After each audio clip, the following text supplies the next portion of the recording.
Hello and welcome, or welcome back if you're a returning viewer to the channel. WB here, and in this video what I want to do is show you how you can leverage Microsoft Intune to deploy endpoint detection and response policies. If you like what you see on the channel, be sure to subscribe, click the notification bell, like, share. Comments are always welcome, and check out the description below for a link to our community Discord server so that we can continue this discussion. All right, everybody, what do you say? Let's dive in.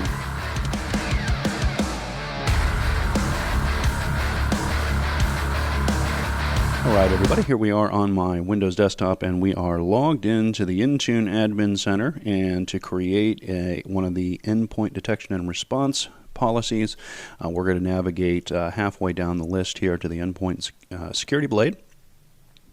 And then you're going to see an option down here under Manage. I want to take a second, since you all that are watching the channel here notice that there are some firewall configurations that if you're implementing Microsoft Intune, you need to update your Intune network service endpoints, right? You want to remain connected there. So now under Manage here, you're going to see there is the endpoint detection and response option. We're going to select that. Now you might come down here and you'll see that this is grayed out. I'm not exactly sure. I wish I could tell you why that's grayed out, but if you choose refresh, you'll notice that it's no longer grayed out here. And there's just the default EDR policy. We're going to go ahead and create one here. All right, we'll select our platform.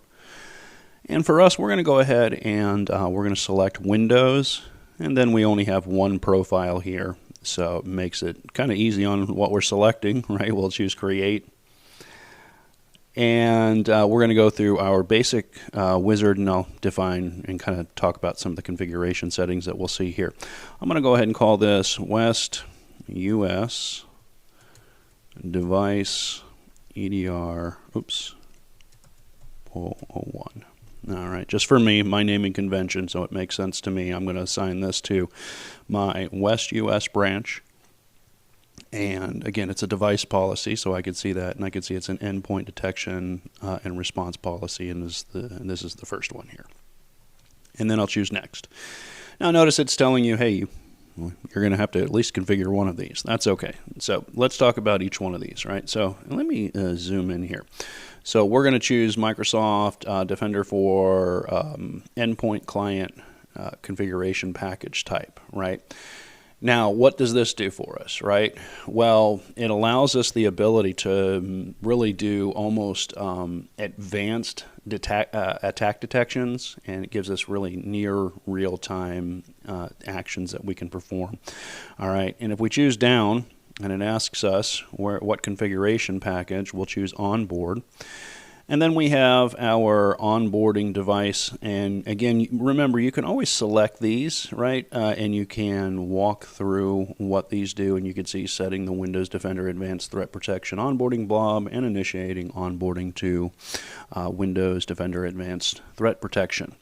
Right. The other thing that we can do too is we have the ability to do sample sharing, likewise too, and we can set whether we're going to share or not share, right, on or off. And then this one's deprecated, as you can read right here, but this was the frequency of the information that was being reported, and it has some different values here. But I'm not going to set it again because it is kind of being deprecated, right? So those are a few of the settings here in your EDR policies. Again, keep in mind that one of the things that this allows us to do is your analysts can prioritize their alerts effectively, and they really can dive into being able to see the full scope of what a breach is, and then take whatever actions are needed to remediate the threat that's been detected.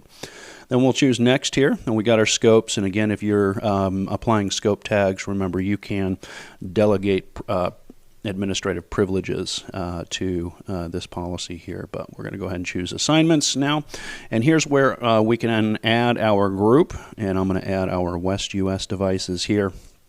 And I don't have any devices currently in this group. This is the same group that we utilized for our dynamic device membership in that video as well too. So as the devices joined to Entra, they will start to populate this group. So kind of tacking on a endpoint detection and response policy to the groups that we created with dynamic membership.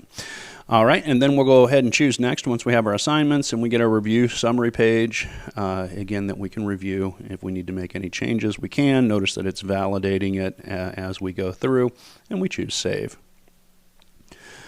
All right, now if we come down here, again, this is one of those, like I tell you, the interface isn't dynamic here, so we'll choose Refresh here.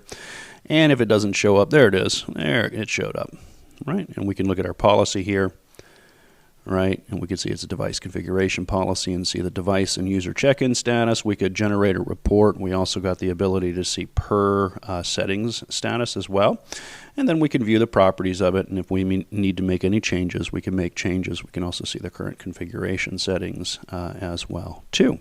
So there you have it, everybody. That is how you create an endpoint detection and response policy for your Windows devices inside of Microsoft Intune, right? Using the Microsoft Intune Admin Center. As always, everybody, if you like what you see on the channel, be sure to subscribe, click the notification bell, like, share, comments are always welcome, and check out the description below for a link to our community Discord server so that we can keep this conversation going after the video ends. Thank you for watching.